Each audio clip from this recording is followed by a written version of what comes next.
सत्कार अपने बीच भारतीय जनता पार्टी के माननीय राष्ट्रीय प्रवक्ता, उत्तर पूर्व के प्रभारी सांसद डॉक्टर संबित पात्रा जी आपको संबोधित करेंगे।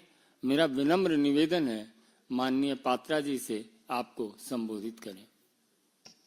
धन्यवाद माननीय संजय जी। विगत कुछ दिनों से आप देख ही रहे हैं कि जो राजनीतिक परिदृश्य है वो किस प्रकार से, मैं कहूंगा, उथल पुथल में है। एक तरफ संविधान की चर्चा की ओर भारत का सदन बढ़ रहा है और वहीं एक बात स्पष्ट होते जा रही है कि कांग्रेस पार्टी के मन और कर्म कहीं भी संविधान के प्रति सम्मान का भाव नहीं है। There is no respect whatsoever either in the functioning or in the words of the Congress party for the Constitution of India. दो खबरें आज महत्वपूर्ण है और मुझे लगता है इन दोनों विषयों पे आज विस्तार से भारतीय जनता पार्टी अपने पक्ष को रखेगी। पहला विषय जो आज सुबह से अखबारों, मीडिया और टीवी में हम सब देख रहे हैं कि कांग्रेस पार्टी और इंडी गठबंधन के कुछ घटक दल ईवीएम को लेकर और इलेक्शन कमीशन को लेकर सर्वोच्च न्यायालय सुप्रीम कोर्ट में एक पीआईएल दाखिल करेंगे। और दूसरी खबर जो आज बहुत महत्वपूर्ण है और बहुत कष्टदायी भी है वह है कि राज्यसभा के चेयरमैन और देश के उपराष्ट्रपति माननीय जगदीप धनखड़ जी के खिलाफ एक अविश्वास प्रस्ताव, नो कॉन्फिडेंस मोशन, इसका नोटिस सर्व करना, ये दोनों खबरें विचलित करने वाली हैं और ये दोनों खबरें भारत के संविधान को कुचलने वाली हैं। सबसे पहले आज सुबह से जो हम खबर देख रहे हैं कि कांग्रेस पार्टी ने तय किया है और कुछ घटक दलों ने यह तय किया है, खास करके हरियाणा और महाराष्ट्र के चुनावी नतीजों के बाद, कि विधानसभा के इन चुनावी नतीजों को लेकर इलेक्शन कमीशन को और ईवीएम की प्रणाली को वो सुप्रीम कोर्ट में घसीटेंगे। मुझे तो बड़ा आश्चर्य लग रहा है कि कांग्रेस पार्टी बार बार सुप्रीम कोर्ट ईवीएम को लेकर जाती है और बार बार पटखनी खा के आती है। हर बार जब भी उसने इलेक्शन कमीशन को कोसा है, जब भी इलेक्शन कमीशन को सुप्रीम कोर्ट में खींचने की कोशिश की है, वहीं अगर फजीहत किसी की हुई है तो वो कांग्रेस पार्टी की हुई है।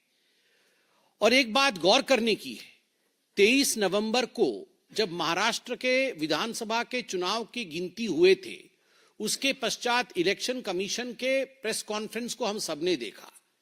इलेक्शन कमीशन ने कहा कि 288 विधानसभा, 288 विधानसभाओं में 1440 वीवीपैट यूनिट, अर्थात हर विधानसभा में जो नियम कहता है कि 5 वीवीपैट यूनिट के वीवीपैट्स और गिनती में मिलान होना चाहिए, वो मिलान किया गया है और वो 100% एक्यूरेट और परफेक्ट निकला है। अर्थात ईवीएम का काम करने का तरीका और इलेक्शन कमीशन ने इस पूरे प्रक्रिया को सीसीटीवी में कैद करके प्रेस कॉन्फ्रेंस के माध्यम से हम सबके सामने और देश के सामने रखा है। फिर भी इस पूरे विषय को लेकर सुप्रीम कोर्ट में आज कांग्रेस पार्टी जा रही है। ये दिखाता है कि संविधान के प्रति कांग्रेस पार्टी के मन में सम्मान नहीं है।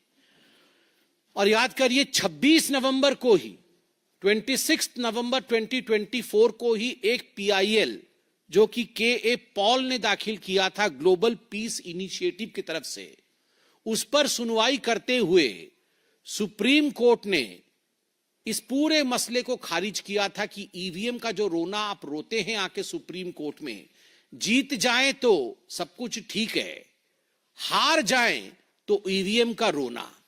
आप झारखंड में जीत जाएं तो ईवीएम वहां ठीक है, तेलंगाना में जीत जाएं तो ईवीएम ठीक है, बाकी आप आके यहां पर केस करते हैं, हम इस पीआईएल को खारिज करते हैं। और खरी खरी सुनाई थी सुप्रीम कोर्ट ने। हैकाथॉन भी इस वर्ष भी चुनाव से पहले हैकाथॉन के लिए इनवाइट किया था इलेक्शन कमीशन ने कि आप आइए और हैकाथॉन करके दिखाइए कि ईवीएम की मशीन को हैक किया जा सकता है या नहीं। उस समय ये सारे घर में सो रहे थे। एक भी कांग्रेसी या एक भी इंडी गठबंधन का कोई व्यक्ति हैक करने नहीं गया था। इससे पहले भी हैकाथॉन हुआ था, उस समय भी ये नहीं गए थे, अब ये जा रहे हैं। अब जो दूसरा विषय है, ये पहली बार गंभीर मसला है और पहली बार राज्यसभा के सभापति, चेयरमैन, भारतवर्ष के उपराष्ट्रपति, उनके खिलाफ अविश्वास प्रस्ताव लाने की बात, उनके खिलाफ अविश्वास प्रस्ताव लाया जा रहा है। इस विषय में नोटिस सर्व किया गया है। यह सब हमने मीडिया के माध्यम से देखा है। आप जरा सोच के देखिए, इस पूरे सदन में और सदन के बाहर भी जिस प्रकार गांधी नेहरू खानदान का सोरोस के साथ किस प्रकार एक संबंध है, और उस संबंध के विषय में आज हम और भी बात करेंगे, मगर सोरोस फाउंडेशन से पैसा लेकर देश को अस्थिर करने की जो षड्यंत्र है, उसमें सोनिया गांधी, राहुल गांधी और पूरा गांधी नेहरू परिवार उसमें संतृप्त है, संलिप्त है। जब इस विषय को पार्लियामेंट और पार्लियामेंट के बाहर उठाया गया तो आनन फानन में कहीं न कहीं विषय को डाइवर्ट करने के लिए, कहीं न कहीं इस विषय से अपने आप को दूर करने के लिए, भटकाने के लिए माननीय धनखड़ जी के खिलाफ एक नो कॉन्फिडेंस मोशन लाने का प्रस्ताव कांग्रेस और उनके कुछ घटक दलों ने लिया है। और मुझे याद है कि चंद दिनों पहले भारतीय जनता पार्टी ने सोनिया गांधी का forum for democratic leadership Asia Pacific, जो FDLAP फाउंडेशन है, उसका खुलासा किया था। जॉर्ज सोरोस पूरा इस फाउंडेशन को किस प्रकार से फंड करते थे और किस प्रकार से ये फाउंडेशन कश्मीर को भारत से अलग करना चाहता था। जब यह विषय उठा तो यह अविश्वास प्रस्ताव के विषय में बात की गई। दुख इस बात को लेकर है कि कांग्रेस पार्टी ये जो अविश्वास प्रस्ताव ला रही है, इससे पहले भी आप देखिए प्रधानमंत्री जी के खिलाफ अपशब्दों का प्रयोग किया गया। प्रधानमंत्री जी को भी बख्शा नहीं गया। महामहिम राष्ट्रपति जी आदरणीय द्रौपदी मुर्मू जी के साथ जिस प्रकार का बर्ताव किया गया, उनके लिए जिन शब्दों का प्रयोग किया गया, उसको लेकर भी हमने प्रेस कॉन्फ्रेंस के माध्यम से आपको सच्चाई बताया है। और अब उपराष्ट्रपति जी के खिलाफ इस प्रकार का वाकया, मुझे तो आश्चर्य इस बात का होता है कि ये कांग्रेस पार्टी जाति जाति, कास्ट कास्ट कार्ड खेलती है। एक ओबीसी प्रधानमंत्री का तो हर दिन ये अनादर करते हैं। एक ओबीसी प्रधानमंत्री के लिए जिन जिन शब्दों का प्रयोग किया गया, लठ से मारेंगे, जनता इनको लठ से मारेगी, ये नीच आदमी है, इस प्रकार के शब्दों का प्रयोग किया गया प्रधानमंत्री नरेंद्र मोदी जी के लिए। एक ट्राइबल समाज से आई हुई उड़ीसा की बेटी द्रौपदी मुर्मू जी के लिए कांग्रेस पार्टी के उस समय के एलओपी अधीर रंजन चौधरी जी ने जिन शब्दों का प्रयोग किया, मैं उसे दोहराना नहीं चाहूंगा। और अभी भी हाल फिलहाल में राष्ट्रपति महोदया बैठी भी नहीं थी कुर्सी में, राहुल गांधी बैठ जाते हैं। उनके सामने खड़े होने की भी कर्टसी नहीं दिखाते हैं, सम्मान नहीं दिखाते हैं। और आज जाति के बात करने वाले एक साधारण किसान परिवार से आया हुआ किसान का बेटा जगदीप धनखड़ जी के विरोध में अविश्वास प्रस्ताव लेकर आना, ये किसका असम्मान है? ये किसान पुत्र का असम्मान है। A man who comes from a humble background, उसका असम्मान है। और आप जाति की बात करते हैं। मैं आपको एक स्पष्ट रूप से बता दूं यहां पर कि कांग्रेस पार्टी भी जानती है, घटक दल भी जानते हैं कि संख्या उनके हक में नहीं है। This notice is going to fall, यह नोटिस गिर जाएगा, कुछ होगा नहीं। मगर केवल जाट समुदाय का किस प्रकार से असम्मान करना है, इस भाव के साथ पहली बार राज्यसभा के पटल पर कोई पार्टी, राज्यसभा के सभापति के खिलाफ इस प्रकार की नोटिस लाने की हिमाकत कर रही है। जाट वतन परस्त होते हैं। जाटों ने अपनी खून बहाई है हिंदुस्तान की आजादी के लिए, हिंदुस्तान के लिए। आज आप एक जाट उपराष्ट्रपति के ऊपर इस प्रकार से आक्षेप लगा रहे हैं। आप उनको कहीं ना कहीं कलंकित करने की चेष्टा कर रहे हैं कि वो अपना काम ठीक से नहीं कर रहे हैं। मैं आपको बता दूं, एक किसान पुत्र, एक जाट कभी झुकता नहीं, वो कभी नहीं झुकेगा। और जाट का सम्मान सदैव हिंदुस्तान में बरकरार और अडिग रहेगा। बंधुगण, जहां तक ये सारे प्रकल्प, कहीं जाके पीआईएल करना है, कहीं जाटों का अपमान करना है, उपराष्ट्रपति जी के खिलाफ बोलना है, ये सारा और सारा खेल केवल और केवल नेहरू गांधी परिवार को जॉर्ज सोरोस, ये जो गठबंधन हमने दिखाया है, इस चित्र से बचाने की कवायद है। और आज एक और खुलासा हुआ है। हमने तो खुलासा किया ही है ओसीसीआरपी का, हमने तो खुलासा किया ही है फेडरेशन ऑफ डेमोक्रेटिक लीडर और सोनिया गांधी जी का, कश्मीर को किस प्रकार अलगाववाद के पथ पे ले जाने की जो चेष्टा थी। मगर आज खुलासा यह भी हुआ है कि फोरी नेहरू जो कि हंगेरियन थी, she was not Indian, Hungarian थी, और उनकी शादी बीके नेहरू जो कि नेहरू जी के कजिन थे, जवाहरलाल नेहरू जी के कजिन थे बीके नेहरू, और भारत के दूत थे, एम्बेसडर थे यूएस में। बीके नेहरू जी की शादी फोरी नेहरू से हुई थी। और फोरी नेहरू, ये भी एक तरह से इनका बहुत बड़ा जुड़ाव और संबंध सोरोस जी से था। And the Gandhi-Nehru clan maintained this correspondence till Fori ji was there. And after she left, after her demise as well, this correspondence continued. ये जो extended correspondence था फोरी नेहरू और गांधी परिवार के बीच में, वो गांधी परिवार की ही हिस्सा थी और राहुल गांधी की आंटी थी, अगर देखा जाए तो आंटी ऑफ राहुल गांधी। तो ये जो एंटी इंडिया एक्टिविटी थी, ये कोई आज से शुरू नहीं, ये आंटी के जमाने से चला आ रहा है। तो ये एक इसकी लंबी परिधि है, एक लंबा इतिहास है। और मैं कहूंगा इन सभी चीजों को छुपाने के लिए आज अंततोगत्वा जिस प्रकार से संविधान के खिलाफ कांग्रेस पार्टी काम कर रही है, वो सब भी हमसे छुपा नहीं है। पार्लियामेंट जवाब देगा, देश की जनता जवाब देगी। धन्यवाद। Mohit Bhatt, Times Now. BJP has been saying this, that we want Parliament to have a debate and discussion, but the opposition is disrupting the Parliament. But after today, the Rajya Sabha was adjourned. Rahul Gandhi has made a statement. He said that we want Parliament to function, but the BJP is trying to divert from the issue of Adani, and perhaps that is why they are doing all this. We will not let this happen. We will continue with their protest.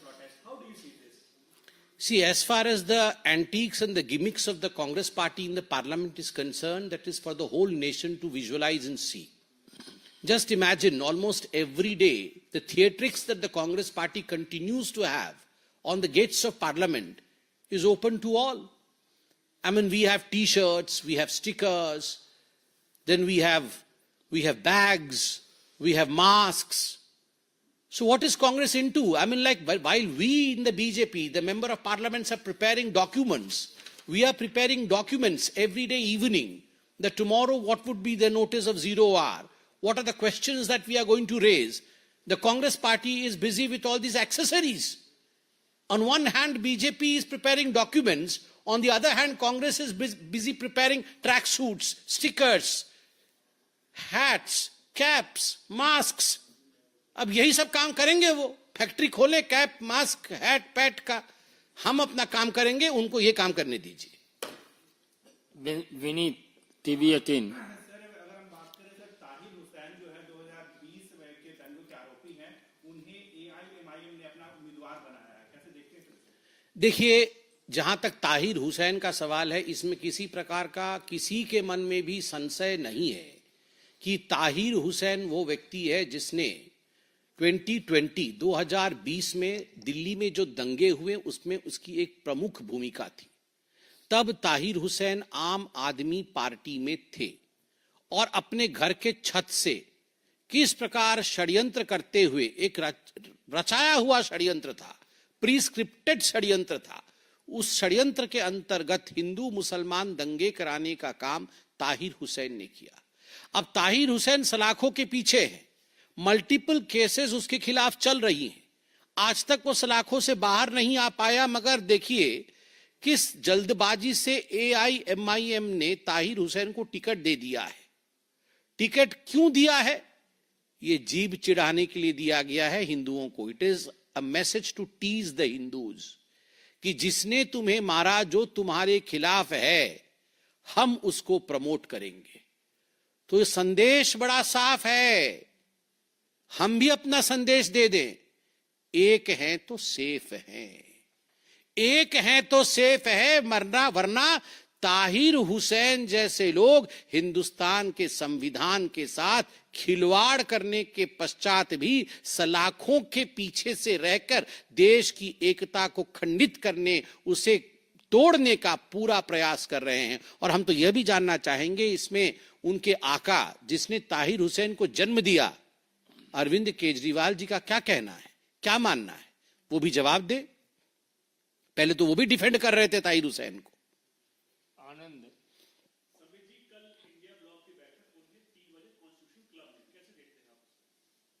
तो इसमें कौन कौन participate करेगा? कोई तो किसी को मान नहीं रहा है। वो तो समाजवादी पार्टी बोल रही है, हम तो मानते नहीं है कि राहुल गांधी जी इसके चेयरपर्सन हैं, हम तो मानते हैं कि मल्लिकार्जुन खड़गे जी चेयरपर्सन हैं। वहाँ TMC बोल रही है कि हम तो मानते नहीं है कि राहुल गांधी जी है, हम तो चाहते हैं कि ममता बनर्जी इसको चेयर करे। और वहाँ शिवसेना उद्धव गुट जो है वो कहते नहीं, हम तो राहुल जी को मानते हैं, हम तो बाकियों को नहीं मानते हैं। तो I believe tomorrow would be an interesting day. कल हमें देखना चाहिए कि आखिरकार इस बैठक का चेयर कौन करेगा। कहीं ऐसा ना हो कुर्सी की मार पिटाई इनके बीच में कल मचे।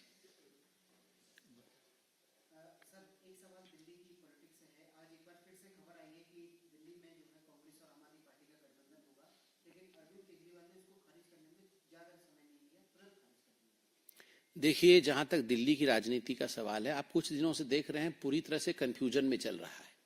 सब जो आम आदमी पार्टी के नेता हैं वो अपनी अपनी सीटें बदल रहे हैं। जो मनीष सिसोदिया कभी पटपड़गंज से लड़ रहे थे वो जंगपुरा चले गए हैं। और अभी गठबंधन की बात नहीं हो रही थी, अब गठबंधन की बात हो रही है, फिर खारिज की जा रही है। जहां कंफ्यूजन होता है, आप याद रखिए, वहीं हार होती है। जहां स्पष्टता होती है, जीत वहीं होती है। भारतीय जनता पार्टी की स्पष्टता है, जीत भारतीय जनता पार्टी के साथ है। और जो कंफ्यूजन कांग्रेस पार्टी और आम आदमी पार्टी के बीच में है, स्वाभाविक रूप से दो चीजें हैं। गठबंधन नहीं हो रही है, इसका अर्थ है कि all is not well in INDI bloc. हो रही है तो आप खुल के बोलिए, इसका अर्थ है कंफ्यूजन की स्थिति है, हार की स्थिति है। इसमें बहुत अच्छा लिखा है अभी हमारे संजय जी ने भी, और मुझे बताना चाहिए, कांग्रेस और आप चोरी चोरी चुपके चुपके। तो ये चोरी चोरी चुपके चुपके, वैसे संजय जी आपने बता तो दिया, मैंने बताया, मगर चोरी चोरी चुपके चुपके ये अलायंस का खेल खेल रहे हैं या ये चोरी चोरी चुपके चुपके? तो चुपके चुपके चोरी चोरी, मतलब दोनों तरफ से हो सकता है, चोरी चोरी चुपके चुपके या चुपके चुपके चोरी चोरी।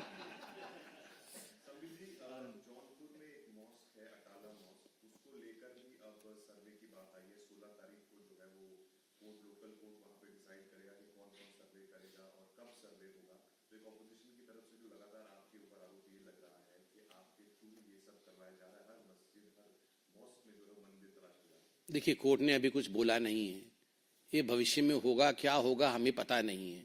देखिए, हम ये राहुल गांधी की तरह तो मैं ज्योतिषी नहीं हूं, तो मुझे लगता है हमें इंतजार करना चाहिए कि कुछ कोर्ट कहेगी तो उसके बाद जो होगा हम जवाब देंगे। धन्यवाद।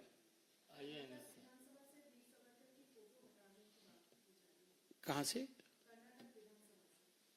देखिए, पहले उस पे विषय पूरा आने दीजिए, जवाब हम देंगे, कर्नाटक की नेता भी देंगे।